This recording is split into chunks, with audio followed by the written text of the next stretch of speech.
I know people really do think it's optional or it's a last place to look, which, but the fact is everything physical always has an emotional and a mental component.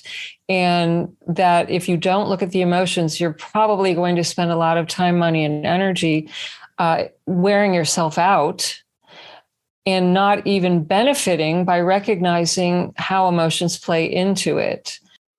Welcome to the Cosmic Love Antenna Podcast. This podcast is meant to encourage you to connect within so you can share your light with the world. And now, here's your host, Harrison Meagher. Welcome, beautiful souls, to another episode of the Cosmic Love Antenna here with your host, Harrison, where the intention of this space is really me holding the container with my beautiful guest who I'll introduce here in a second, so you can dive into the layers restricting your love, alignment, and health, so we can connect to that beautiful inner self-love, so we can shine outwards into the cosmos. And today I have a beautiful being here to help me do just that, to connect into this love energy. And my guest today that I'm sharing with you with the intent of helping you really dive deeper into some layers that are restricting this beautiful energy that you deserve to express is my friend, my colleague, Debora Wayne. Debora Wayne is a speaker. She is a best-selling author. She is a healer in many ways, more ways than one. She targets anxiety. She targets depression. She targets trauma, chronic pain. She is the founder and the runner of the Chronic Pain Institute. And today, I want you to tune in and listen if you suffer from chronic pain, if you are moving through trauma that you can't resolve, if you have an autoimmune, chronic fatigue, a mysterious illness that for some reason is not going away, then this episode is for you. My dear friend Debora, welcome to the Cosmic Love Antenna. I just could not be happier than to be here with you. And Cosmic Love Antenna, it just this is so exciting. And I'm just thrilled to be part of it. You are a cosmic love antenna more than anyone I know. You really are. It's funny, Debora. I don't know if I started referring to this term in the rooms that I did with you on Clubhouse, but it was around that time. It was around that time where it started sort of channeling through me, and I'm just before we begin this chat, I'm just really grateful for you as the being that you are. And I'm really grateful that you've come into my life, that you've taught me things. And I love you very much. And thank you for being you. It's mutual, really. It's just totally two-way. Since the very first time I met you on Clubhouse, heard you speak. And I remember even the first time I heard you use the term antenna, and I went, oh my God, that's it. So I think I was there for the birth of that. Yeah, we'll claim it. Debora, I want to begin here. So I think it may be people tuning in, maybe a big part of your audience, maybe a part of my audience. But there are, for the people out there that don't know you, before we get into some of the topics and things I want to dive into today, I always like setting the foundation of who you are. And I think one of the things that helps us connect to someone is the pain and the challenges that they've moved through, because these are the things that I think as individuals, a part of a collective, that's what we get pulled towards. We get pulled towards the pain, but we get pulled towards the light that has come out of the pain in the person. So I want to throw to you, Debora, here to give us a little tiny background of who you are, but specifically maybe some of the challenges that you've moved through that allows you to do what you do in the world today. So I'll take you back to the pivotal moment when my life was either going to end or start. And it was over 30 years ago, and it was a regular Monday morning where, I would normally get up, get dressed, and go to work. But that morning I found myself lying on the floor of my closet, and I couldn't stop crying. I couldn't get dressed. I couldn't function. And I was out of ideas, and I was out of willpower to kind of fake it till you make it one more day. I just was done. I was in pain from head to toe. I was living on drugs. to get through the day. I was drinking myself to sleep because I couldn't sleep at night. I was full of Debora, anxiety. let me jump in super quick. You were a dancer. Where was the dancer element in part of this? The dancer was before this. Yeah. So the dancing I had ended because of that ended painfully as well. That even came earlier, and I started my life over again. And I ended up moving from New York to Arizona. I started a whole new career that really didn't fit at all, but I did it well, and everybody thought I was just great. And I had gained financial success. I got, everything back on track. And there I was in my big, beautiful house, surrounded by clothes and furniture and all the stuff. And I was having suicidal thoughts. And I physically felt like hell, true hell. And I was every half an hour, and I'm not exaggerating, I was taking some kind of pill to get through the day. And that was after 2 pots of espresso to get out of bed. And then I had to drink to go to bed. I mean, nuts. And I can't believe I didn't die from the mixture I was living on. And Debora, let me flow in here super quick. I think the reason, and I've heard you share your story before, which is why I wanted to, mine it here, because I think it's so powerful. And one of the reasons I think it's so powerful is your story, as someone is listening to this conversation, I think, I know I can, but I'm sure a lot of people listening can relate to, if not one of those elements that you just talked about, or all of them combining, right? Your story is really, the hero's journey in many ways, which we'll get to the climax of this, but the going into the cave or fighting the demon or fighting the dragon, you had a lot of those dragons, Debora. A lot of them. And, I didn't even mention the food. Oh my God. So like I became a binge eater. I either binged or starved. And, I would have emotions, but I wasn't aware I was having emotional reaction to things, to life, to people. And I had a lot of fear. I had no clue that I was afraid of anything. I felt invincible, or so I thought.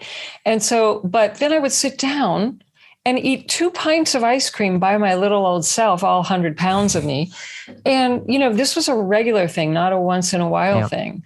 And then drink, an entire bottle of wine, sometimes 2. And then, pop a few Valium. It was nuts. Debora, how old were you at this point? When I was in my 20s. It all started, but you know what, Harrison? I see how it began at 14. It began at 14. I felt like I didn't fit in. I felt like something was wrong with me, like I wasn't smart enough. I wasn't pretty enough. I wasn't popular enough. None of this was accurate, but it was how I felt and how I saw myself. And I always felt very self-conscious. And I would go over in my head everything I said, everything I did. I would go over it and over it. Why did I say that? Why did I do that? I should have done this, should have done that. I was, just so anxious. But nobody saw that. It was very internal. And on the outside, I looked normal. Yeah. People did not see this. And but your body was keeping score, Debora. Oh boy, it was keeping score. And I was losing big time. And so I had to start covering up. I felt I had to start covering up to keep the game going. And I learned very early on, to look good no matter at any cost. And I chose a career as a dancer since the age of 4. You go on stage, you make it look easy, and no one has a clue that you're bleeding in your toe shoes. No one has a clue. And then you go home and you're bruised and you're exhausted and you're starving and no one has a clue. And then you do it again. And it's so, I got used to a high level of pain, but I actually had a very low tolerance for pain. And this just went on, and it manifested in different ways, but it got so bad that last round that I couldn't take it anymore. I just couldn't. I didn't want to take it anymore. There weren't enough pills to numb it out. And I was sick and tired of living like that. And I knew I was headed for trouble. And I had isolated myself so much so that nobody could see. But you can't live like that. You just can't. And I was too chicken to kill myself, quite frankly. The only way that I could have done it would be just to swallow the whole bottle of pills. But I thought, well, what if that doesn't work? Some people just throw up or whatever. Like I just knew it wasn't going to work. This story, and it's funny. I listening to your experience, and I'm putting my mind into the body of the people listening, and I think the listeners are starting to see a trend with some of the people I bring onto this podcast, and your beautiful experience and what you went through and the pain and the challenges and the energy and emotion of it all. I hope what people are starting to realize is that this is a human condition, and it's not just a human condition that we all experience in our own unique ways. There is also solution within it. Right. It is not just happening for no reason, right? It is happening so we can expand and grow, but we need to be able to lean into that. I want to ask you something here, Debora, and thank you for sharing the story. Thank you. I think it's a beautiful foundation. There's something that you have taught me that I now, whenever I speak it, I get a vision of you, your beautiful face in my eyes. And it's the statement of not just your body keeps score, but your body tells the story of your life. Totally. So I'm wondering, Debora, I want to pass it back to you now. And I want to ask you the question, with this foundation of your story set, what do you think, what do you feel people have wrong about chronic pain? Yeah. So what they have, the first most glaring thing that's incorrect is they think it's just a physical thing. And they're focused on the symptom and they try to cut it out or drug it out. But the symptom is never, underscore, bold, big, never the root cause of the problem. Never. For anything. The symptoms are never the root cause. I don't care if it's money, finance, romance, or chronic pain. It's a symptom. And if you don't go deep enough and ask different questions and look in a completely different direction, you won't find the solution. And this is why people suffer for decades and they spend all their money and all their time, and then they get pissed off and skeptical because they're looking in the wrong place. In the whole conventional way of healthcare, which is really disease care and crisis maintenance. Sick care. It's not health anything. It's just trying to numb out and suppress something that we need to pay attention to even more. We don't want to suppress. There's always a message in the pain. And so that's number one, what's going wrong. And number 2 and 3, which are really the keys, is people don't realize how powerful they are. And what I mean by that is we are thinking, feeling beings. Yes. And thoughts and emotions are a force as real as electricity. And we're using them day and night without any consciousness. We're just unconsciously thinking and having emotional reactions to our thoughts and everybody else's thoughts. And so it's like having a gun, a laser gun, and just using it all over the place and not knowing where we're aiming and what's going to happen and how we're shooting ourselves in the face, body, foot. Yep. So we're doing it all wrong. Yeah. And it's interesting, Debora, I had a realization the other day, just speaking to the potential element that you were just talking about, this unlimited well of energy that we can tap into.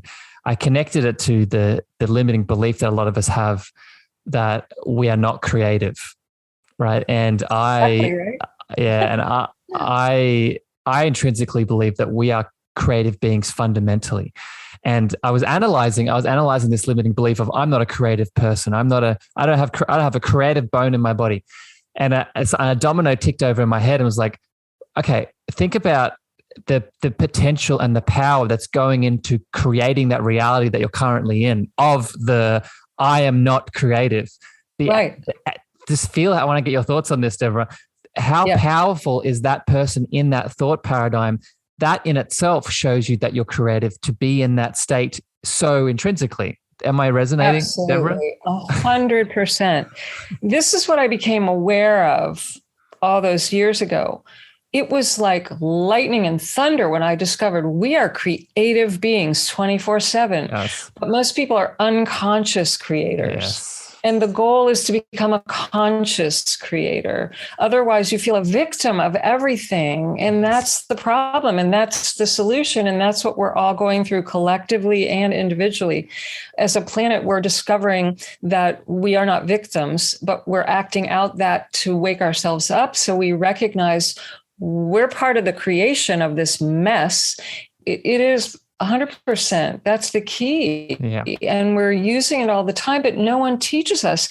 I never once and I've gone to school for decades, never once did I learn that thoughts are a creative force. Yes. That emotions are like putting gas in the car. I never learned that anywhere. And experiences, quite frankly, that's what opened me up to all of this. And I started looking at ancient spiritual wisdom. And wow, they're teaching this, but I never learned this in school. And it changed everything. Yeah. Yeah, it's beautiful, Debora. And I guess where I want to flow to now from here, I had a thought bubble up, but it left me. It mustn't be so yes, I remember it came back.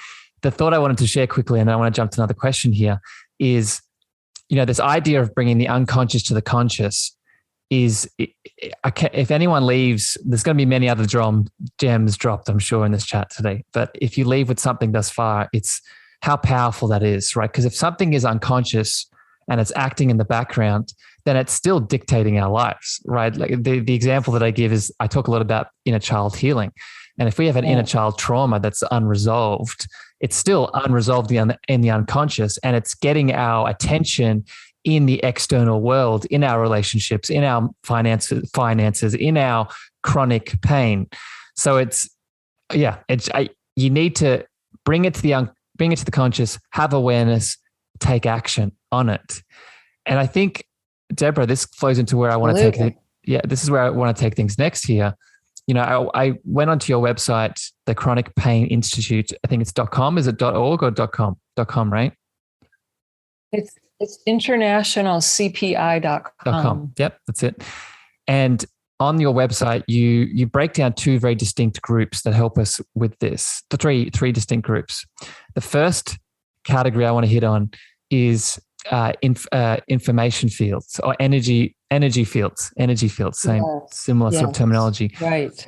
How would you define what is an energy field? So we live in a gigantic ocean of energy, light, and information. We're living in a giant field that is invisible to the eyes of most people. And this is what, I really want people to do your best to stay open and wrap your mind around. There is an invisible universe that's actually the precursor to everything physical. We know from science, everything is energy, everything, including your body. And whether you can see it, touch it or not, this energy that's invisible is more subtle than something physical. But if you looked at your body under a high-powered piece of equipment, you'd see all it is vibrating, changing particles of light and energy. And it extends out beyond the skin into a field. Imagine when you look at a computer and you see an image and you blow it up, you see all the little pixels, the colored circles. You're like that. You look like that. And so does everything and everyone. And so we live in this giant ocean of vibrating light and energy. But around every living thing, including your body, is your own unique field. And it is like a recording device that's literally recorded everything you've ever experienced, whether you believe in past lives or not. Like as long as you have existed, you've recorded, and it's in your field. Now, this is vibrational information. So I can feel it. Yes. I can literally scan the field, and just like an MRI machine does, and I can feel what's going on in your field, whether it's disturbed information or coherent, harmonious information. It's all there. And this is the key to health, energy, and happiness. And yet nobody's looking there. It's the missing piece to the health puzzle. And it's the precursor. the field comes first, and it's constantly talking to the cells of your body, and it's impacting the cells of your body. And it works both ways. Yeah. Your thoughts and emotions are talking to your field, and your field's talking to you, and everything that surrounds you in this gigantic field. So all the people, the podcasts you listen to, the information that you take in the giant field is affecting you. It's when you get this, it changes. It just changes everything. It's so big. It's so big. It's so a few things have bubbled up in me that I want to share here. So first of all, in relationship to thought forms, right? You just talked about everything outside of us impacting us. We can now have a conversation. I've had guests on, we've been talking about entities, talking about like both the loving spirit guides, angels, all those sort of things. But when we talk about the energy fields, we now have to implement and be mindful of the negative thought forms, right? The things that are on media, the things that are on the news, the thing that is on social media. All of these things are thought forms and energetic resonance that impact your energetic field. The other piece that bubbled up, Debora, is in the shamanic perspective, there is this term called soul loss or a soul fragment. And when we go through a traumatic experience, as you were just talking about, feeling someone's auric field or energy field, a fragment occurs, right? And we're probably going to get into this with emotions, but this is where we need to be mindful of it's not lost to us, but if we can do this kind of healing work, now we can bring it back in. We can become back into the integrated whole again. What are your perspectives? Does that resonate? Does that make sense to you? Or would you add a different perspective to that? Oh, yeah, no, 100%. What happens is we feel separated from our wholeness. And in fact, I just today got an email from a client I worked with yesterday, and I hear this all the time. I worked on her virtually over Zoom privately, and she's worked, nothing's helped her.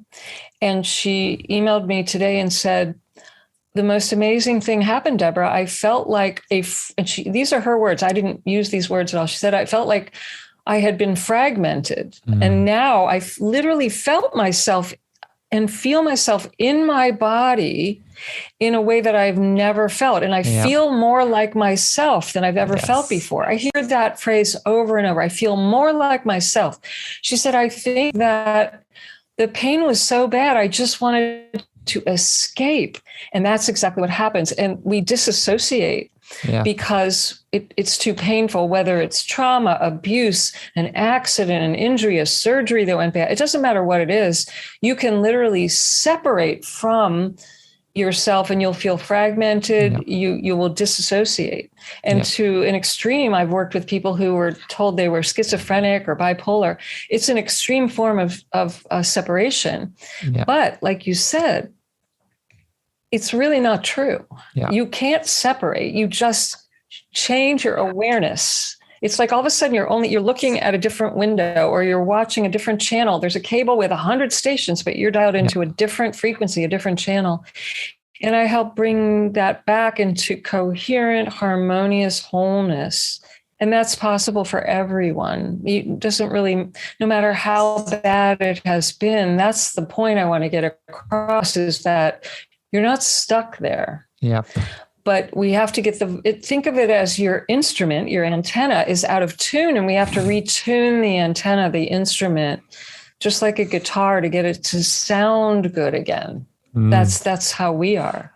I love, Debora, you brought in the antenna analogy, and that's one of the reasons I use it, right? Is because there is a frequency that we need to learn to not only help expand into the cosmos and become more fine-tuned and work out the layers restricting health, alignment, and love. We then have to bring in the physical body, which is a whole other chat. But Debora, let's sidetrack here a little bit, and let's go into another area that I want to hit on. And this is now, so we've hit the energy field, right? The around us. Now I want to talk about another element of this, and this is thoughts and emotions. And let's go thoughts first. And just to give a bit of, my context here, I'm doing, and again, this is because of you, Debora. You're one of the reasons why this has come into my life. I'm starting a mystery school next week. And in the mystery school, I'm going deeper into my channeling abilities and all these beautiful spiritual education and all this sort of stuff. And one of the first lessons I've moved through is just learning about the different layers of our light being, right? And how that energy field that you just talked about, there are multiple different energy fields that make up the entity that is us. And two of those different layers is the mental, the thoughts, and the emotional. So I want to ask you now, my friend, where do our thoughts come into this? Where do our thoughts come into this conversation we've had thus far? And where can they come in regards to our healing journey? So thoughts are key to everything, because we are thinking beings and process life through thoughts, whether you're aware of them or not. Most people are. Most people are overly aware of them. Some people jump quicker to their emotions, but most people in our culture are overthinkers, and they believe every thought that is going through their brain. And these thoughts are creative forces, as we've said. So we've seen in science labs that the average person is thinking 90,000 thoughts a day, which is a hell of a lot of thoughts. And what I find working with people is that most people are basically recycling about a dozen thoughts over and over, like a variation on a theme. So imagine if 90,000 times a day you're thinking some negative thought that actually has the power to create. Yep. Or, this is how, and thoughts literally they form things, they become things. Yep. Thoughts are the precursor to the physical. So you're going to shape your body, you're going to shape what shows up in your body and your life by the thoughts you're going over and over and over. So we have to get very aware of and recognize, a lot of people say to me, well, my thoughts just happen. No, they don't. We are programmed as children before the age of 8 or 9, based on the environment we're in. Our brain is like an empty computer with no virus protection. Yep. So the thoughts that are put in there, they form the foundation of our belief system. And we buy into most of what our parents say, the schools, the churches, we buy into it as if it's gospel truth. And we don't question it until decades later when we have some kind of shock or chaos or chronic pain. Yes. And then we say, wait a minute, not everyone's living like this, right? But these thoughts, they create an emotional reaction. Yep. They're connected to the emotions, and the emotions are driving our choices. Yeah, but let me jump in there before you get to emotions, because that's where I want to go next here. And I just want to plant a seed here with what you're saying around the thoughts. And it's so important for people to hear this. And I think if people have tuned into episodes before, you've heard me speak about the ego structure, the ego mind structure. And, within the spiritual community, we need to be very careful with, punishing and destroying the ego and pushing the ego into the corner, because it's there to support us in many ways. But as Debora is saying, we also need to see where its limitations are. And what the ego mind is it's a thought complex, right? Or a belief complex. And it is constructed, as Debora said, mostly from our external reality, mostly from those elements, the religion that we're a part of, the culture, the media that we watch, the family we've grown up in, the friendship group that's influenced us. And it's our role to audit, right? It's our role to audit that ego structure, not to punish, not to kill, not to destroy, but to, and I want to see if you resonate with this analogy, Debora. It's our role to prune and weed the garden, right? Absolutely. And most people don't do that till they're much older, unless they're somehow still very connected to their intuition. Yes. and have a very strong gut instinct that they trust at a younger age, which fortunately I did have. But even still, I ended up buying into, because, everybody wants to fit in and get approval, and it confuses love with approval. And so, if we don't examine those thoughts, they rule us literally, and they determine the outcome of our life and our choices. And then we feel like a victim. Yeah. But we're not. It's based on the thinking habits that develop. The brain is like a Google search engine. And what you think about when you type something into Google, you get 15,000 pages of stuff that all relates to what you typed in. Yeah. So your brain, if you start thinking about, this pain is never going to leave. Oh my God, I'm so not enough. I'm just stupid. I'll never amount to anything. You think thoughts like this, you're going to get more and more and more of those thoughts. You're going to start to notice other people who think like you do. You're going to notice all of the media that backs up everything that you believe to be true that you're rehearsing in your head. Yeah. So the work to do is between your left and right ear. That's the work to do. It's so profound, my friend. And I think people need to keep hearing that till the cows come home. And I want to go into emotions here in a second, but something else came up that I just want to share with you. I want to get your thoughts on. You talked about intuition. And I subscribe to, I think it's Carl Jung talks about there's four states of sort of how information flows through it. There's thinking, there's sensing, there's feeling, and then there's intuiting. Yes. And we grow up in a culture at the moment that it highly emphasizes only the thinking aspect of our consciousness, right? So we grow up as children that only, it creates a kind of human that it only has that one way of being, the thinking. My question, Debora, I'm wondering, and we'll see what comes up for you for this. Do you think that if we were in a culture that emphasized all four of those elements as children, do you think this would be as much of a problem?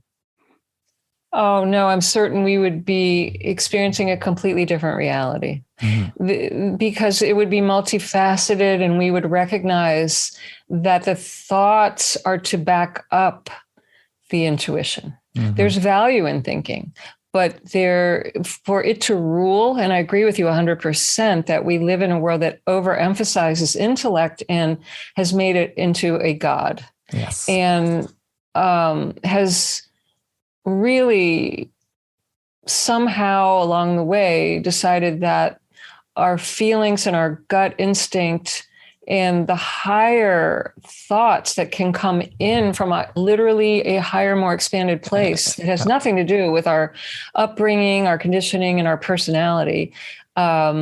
We've made woo-woo. That into some kind of woo-woo, weird, non-trustable, fluff, when it's actually the most important information we could get.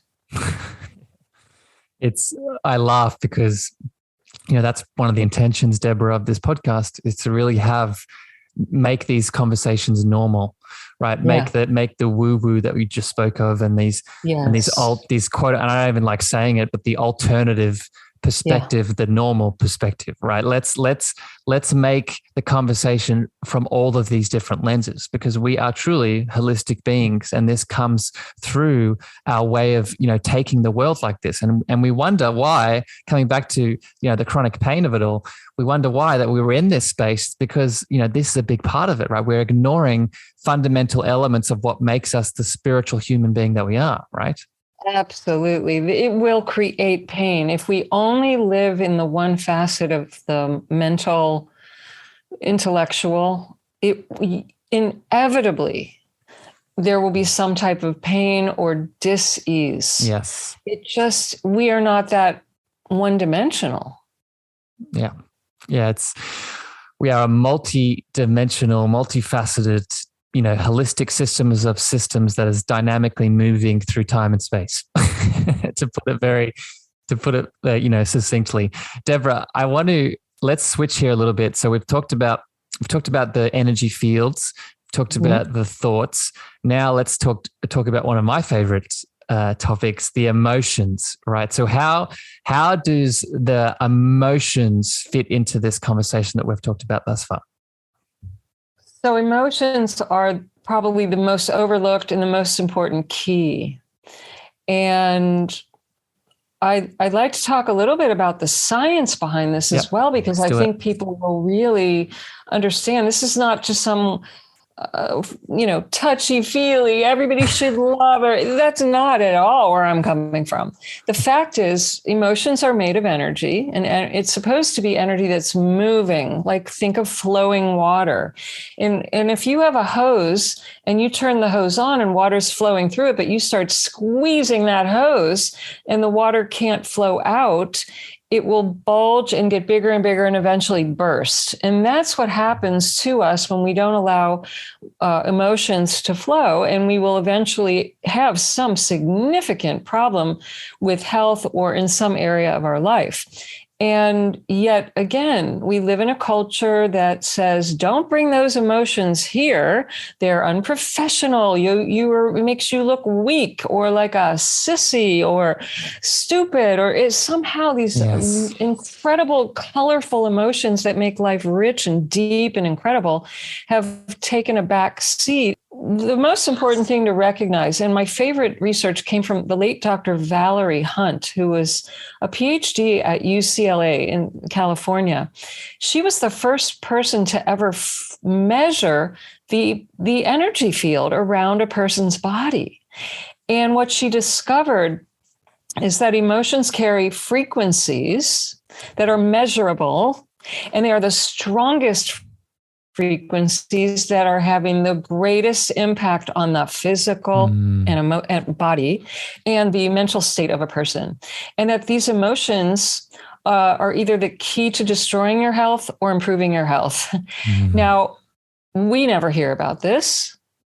And she even created a piece of equipment that does this, but because it wasn't funded, it never went out into the mass market. It wasn't marketable like you see other equipment. And so people don't even know about this. And she has 40 years. Debora, what was the machine called? What's the device I'm sorry, I don't know what I can't remember what she called it, but she basically, talked about her work as bioenergetics and, measuring the biofield. Yeah. And was one of the first to really do all of this and get it documented and had a lab, and she did double-blind studies and she said, I am 100% certain that emotions are the number one cause of disease. Yes. That's how sure she was. Yeah. And well, Debora, let me jump in here. So this is so significant what people are hearing. It really is. It's the key. It is. And I have a question I want to ask you, but before I get to that, I just want to add a couple of things. So the analogy that you talked about with the hose and the hose getting bigger and bigger, I think it's a beautiful one because it shows, going back to the body keeping score, right? And how, and many people listening to this podcast, I'm sure, have been either currently going through this experience or have been through it in the past, where they've done all of the things, they've done all of the physical modalities, they've gone to get the massage, they've changed their diet, they go to bed early, and they still have the same issues. They still have the chronic pain. They still suffer from the autoimmune, the chronic fatigue, the mysterious issues. And this is the crux, right? This element of the emotion being energy in motion, and that energy not flowing in the way that it deserves to flow. I lied. I have two questions, Debora. One, I don't like the word blocked, but I like I don't even believe in blocks. There are no blocks. There are only blind spots. And being channeled in the wrong direction. So being channeled. So the hose analogy. So one, okay, you said yes to that. You resonated with it. The other question that I would ask you, Debora, that rose up is does everyone that has a physical condition, do they need to look at this emotional element? Because I think some people still think it's optional. I know people really do think it's optional or it's a last place to look, Yes. which, but the fact is everything physical always has an emotional and a mental component. And that if you don't look at the emotions, you're probably going to spend a lot of time, money, and energy wearing yourself out and not even benefiting by recognizing how emotions play into it. So I feel it is critical. It should really be the first thing that happens, is that people get in touch with how they've been feeling, what's been going on in their life, what's changed, what's been bringing up emotions that particularly the ones they don't want to admit they have, they don't want to feel, they learned at a young age, particularly they shouldn't have, and don't bring those here. That's where we want to look first, not last. I just found my soundbite for the start of this episode, Deborah, and I'm just so happy you said that, because it's a belief that that's always felt so entrenched inside of me. And so thank you for saying that. Thank you for affirming my love, my friend.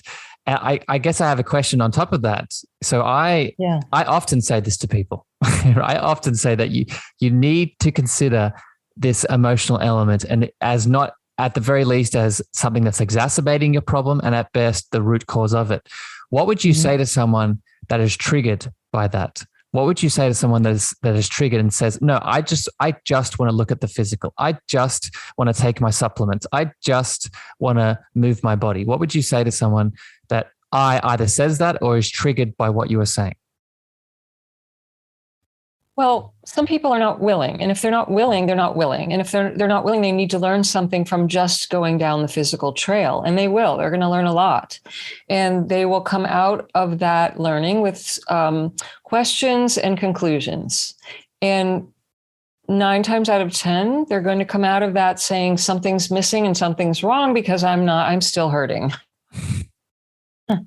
But, there is a slight chance that someone will, I'll give you a great example. I got a call yesterday from a woman that I haven't worked with in years because all of her chronic pain and anxiety was resolved.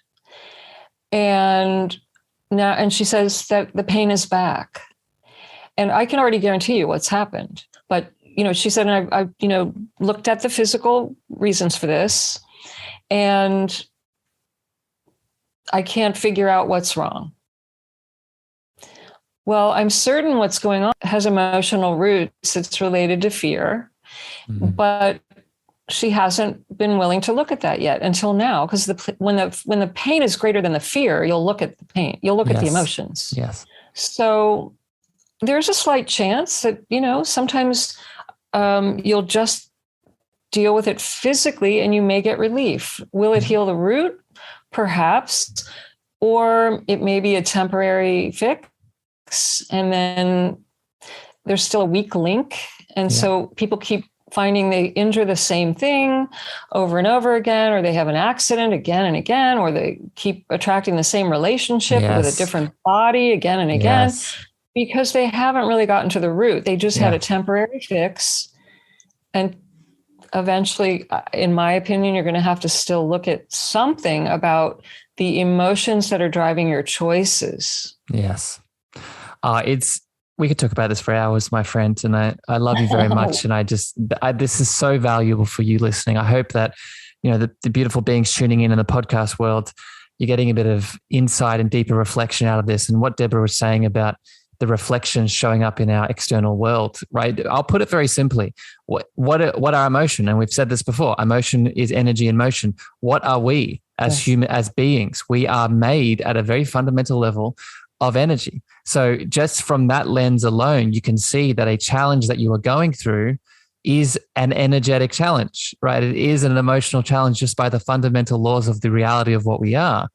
And if you've heard me speak, I would encourage people to go back and listen to my inner child episodes that I've recorded. And in the inner child, I talked about that element of if I had a childhood trauma where I was abandoned as a child, and that wound, for whatever reason, I was unable to heal, how that wound will get my attention, that if I'm not healing it and seeing it in my body by only doing physical modalities, for example, it's going to get my attention in other ways. How do you think it's going to get my attention? Well, it might come up in other physical ailments, or it might start reflecting in the external world as partners in my relationship that continue to abandon me over and over and over again. Not to put salt on the wound, but to remind me of what needs to be healed and how much I deserve to lean into that. Does that resonate, Debora? Exactly. No, that's a beautiful way to explain it. And again, because people often feel like a victim of all these experiences, but they're not a victim. They just haven't learned the complexity of their creative ability and how it's showing up, because life is for us. It's always communicating with us and showing us what we need to pay attention to and giving us messages, but we haven't learned to interpret them properly. Instead, we think life is against us, and it couldn't be further from the truth. Yeah, we live in a reality where not only is everything happening for a reason, we live in a reality where everything is happening for us, not to us. So I could not agree more, my beautiful friend. I have a couple more questions here, Debora, before we wrap up. And the next one I want to ask you here is, okay, so we've talked about the energy fields. We've talked about the power of the thoughts. We've talked about the power of the emotions. In what you do in this world, you bring this all together in your HighSpeed Healing method and protocol and process. So I'm wondering if you could quickly explain, and I know we're going to get to this in a second in terms of the things that you want to offer and all that sort of stuff, but maybe give us a summary of, okay, how do you bring in these three elements, the emotions, the thoughts, and the energy fields, to help people through chronic pain, mysterious issues, autoimmune, trauma, etc.? So the first and the fastest and the safest and the easiest way to deal with any type of pain, pattern, illness, symptom, including the mystery symptoms, is to work in the energy field first. And I've developed a sensitivity that I can scan a person's field even remotely at a distance across the world. And I can do it with groups of people as well. And people get individual results. And what will happen is I can find where there are disturbances in the energy field. And I have access to a state of consciousness, a huge bandwidth of various healing frequencies, and you will get the ones that you need. And it starts to affect and have a dialogue, basically, a dance with your energy field. And just like tuning those guitar strings, when your vibration is changed, you will change, your body will change, your mind will change, you'll feel differently. You literally have a possibility of becoming a different person instantly. It has nothing to do with time and space. It has to do with vibration and resonance. And this is an instant thing. The speed of thought is instant. The speed of these frequencies is instant. So it doesn't, we have some misunderstandings again about healing. It doesn't take time. It has nothing to do with being in my office. And it can be very, very easy. Now, not everyone has all that happen instantly, because it really wouldn't be best for them. And you'll always get what's best for you, and you won't get more than you can handle either. And so some people have a slower process, but not because it takes time. It's because it's best for you to digest it. So I'm able to, via the field, have a communication and literally help you get a leg up to a different state of consciousness where there is no disease, where there is no pain. There's a state right now, no matter how much you've been suffering, and no matter how long you've been suffering, where you're not sick and you're not suffering. And I help people access that state more rapidly and safely than any other method that I'm aware of. And it's quite profound. It really is. I'm blown away by what I see happening every day. And very exciting. And quite frankly, I believe this is the future of healthcare. This is the future of health. And we've entered the age of energy quite a while ago. And now everybody's more and more, the science is coming out that everything is the key is energy, vibration, and frequency.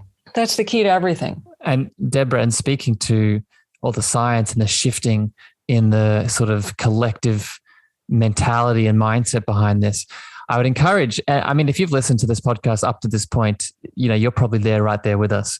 But if there's still a part of you that is skeptical, and I actually encourage healthy skepticism, I would look into the work. And I know you've shared some summits and some maybe stages with Mr. Joe Dispenza, Debora. I would look into him specifically about what you were just talking about in regards to there is a reality in which you are healed, right? We don't just live in a multi-dimensional reality. We live in a multi-faceted, multi-timeline reality. Yes. So, and Dr. Joe Dispenza talks about it a lot in his books, in his research.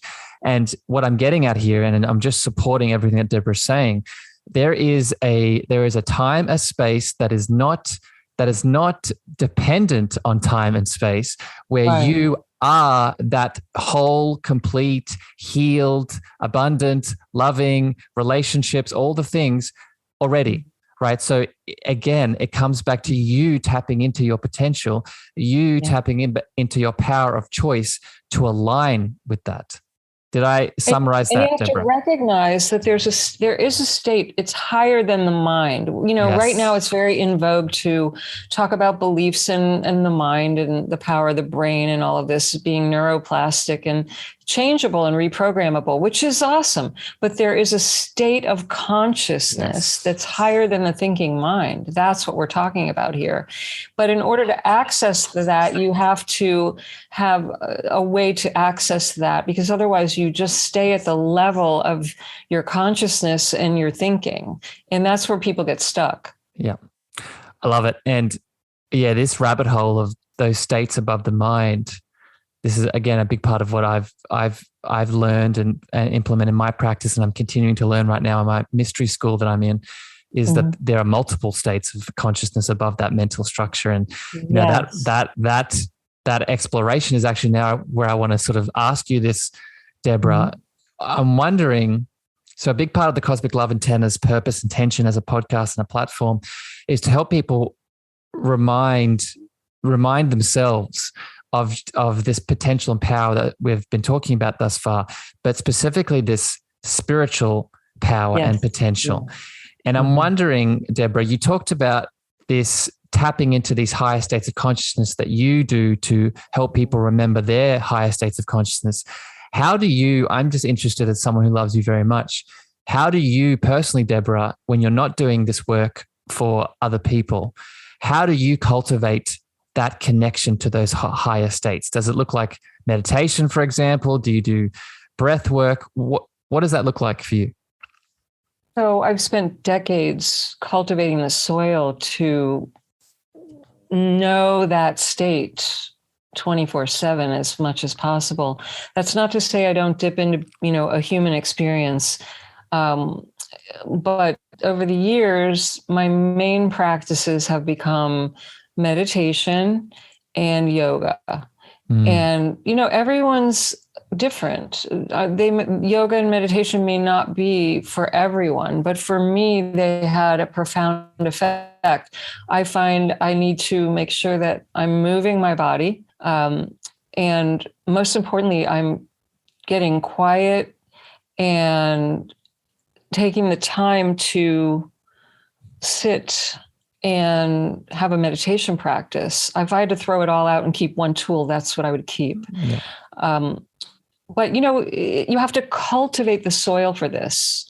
And I've had a number of experiences that happen spontaneously, no drugs, no plant medicine, nothing, just through meditation over the years.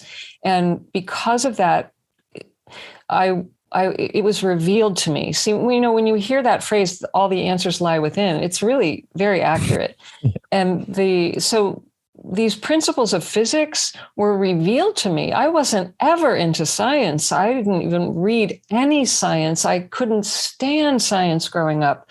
Somehow I thought everything that was taught in school was wrong. And basically I'm finding out it was. Yeah. But I had it revealed in meditation, the truth of reality. And that's where it opened my eyes, and I wanted more of that. And so I sit and I meditate, and I spend time in nature. I don't as much as I really want to, quite frankly, but nature will reveal this as well. Yeah. So that's the key.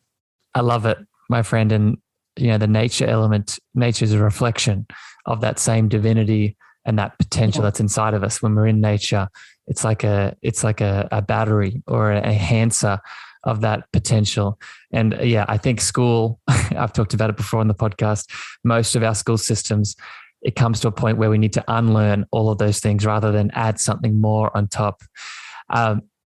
Debora, I love you very much. Can I just add one thing real quick?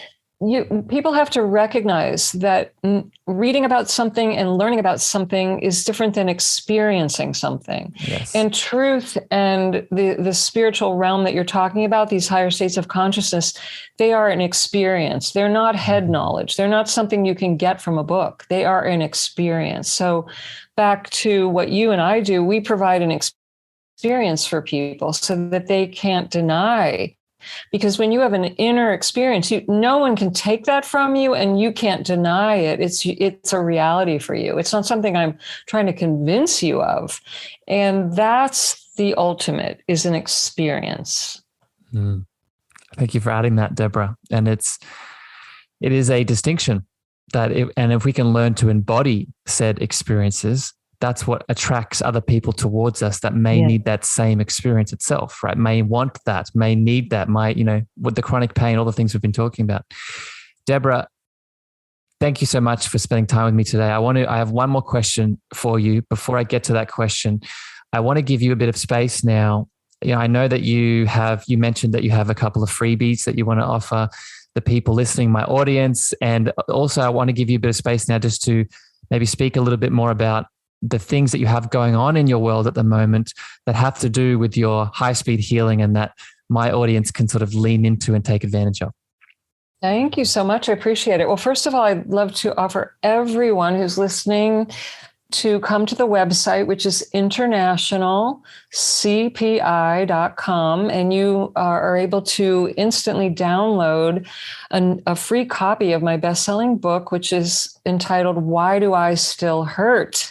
And it's designed to begin your healing journey or take you deeper on your healing journey. It's somewhat like a workbook that will help you tap into what's unconscious that we talked about today on the podcast.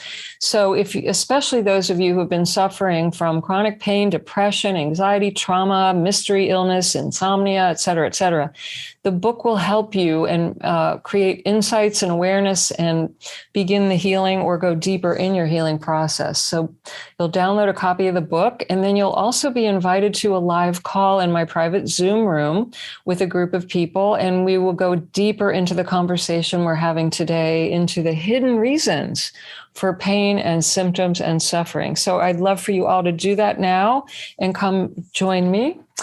And then I always have a lot going on. So when you go to the website, you'll see where you can click on the services that I provide. And for those of you, I have pretty much something for everyone. Beautiful. There are some people who just really want to work with me one-on-one, and I do still work with a handful of very urgent cases.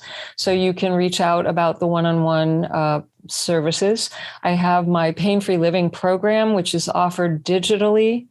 It's like a home study course with no support, or I have a weekly live group, and you can join that program and show up live and have direct access to me and some amazing people that are in that group. And we meet weekly, and I do healing sessions in the group every week, and I answer questions and work with people live. So beautiful. There's a lot of choice, and just if you can't figure out what's best, email us, and we'll help you figure out what's the best choice for you. And as always, beautiful beings in the podcast world, everything that Debora just said, I will put in the show notes. So if you're in your podcast player, just go to the description of this episode and you'll see all those main links, and I'll grab them off Debora after our conversation today. Debora, I love you very much, and this has been such a fun chat. And I knew it would be. I knew we haven't had a chat in a while, but once we've made the connection of love, that connection of love doesn't go anywhere. And speaking of love, the last question I want to ask you, my dear friend, the main intention, the main space and place where I like to bring people to within this podcast is that deeper understanding about what actually love is. So I'm interested, Debora, how would you define that love word personally? Wow. So love is a force that is everywhere present. It is a presence. It is a power. It literally is omnipresence, omniscience, and omnipotence. And if you think about those three words and what they are, that is love. And it's everywhere present. You're never separate from it. It's in you, around you, through you. You've always been that, are that, and will be that. And even if you feel separated from it right now, that is not the truth. And the work to do is to remove the obstacles that are in the way, the blind spots, so that you go back to the reality of who you are, which is love. If that's not a definition for love, I don't know what is. Debora, thank you for sharing that. Thank you for sharing your heart. Thank you for sharing yourself with me and all of the listeners. Beautiful audience out there in the podcast world. Thank you so much for tuning in. It has been an absolute pleasure to bring this conversation to you. With that, I am wishing all of you a wonderful evening, morning, afternoon, wherever you are in the world. Both Debora and myself love you very much. And I'll catch you next time here on the Cosmic Love Antenna. Bye, everyone. Thank you for listening to the Cosmic Love Antenna podcast. We hope you enjoyed. Be sure to follow Harrison on Instagram, Twitter, and Clubhouse at Harrison Ma. That's Harrison, Meagher.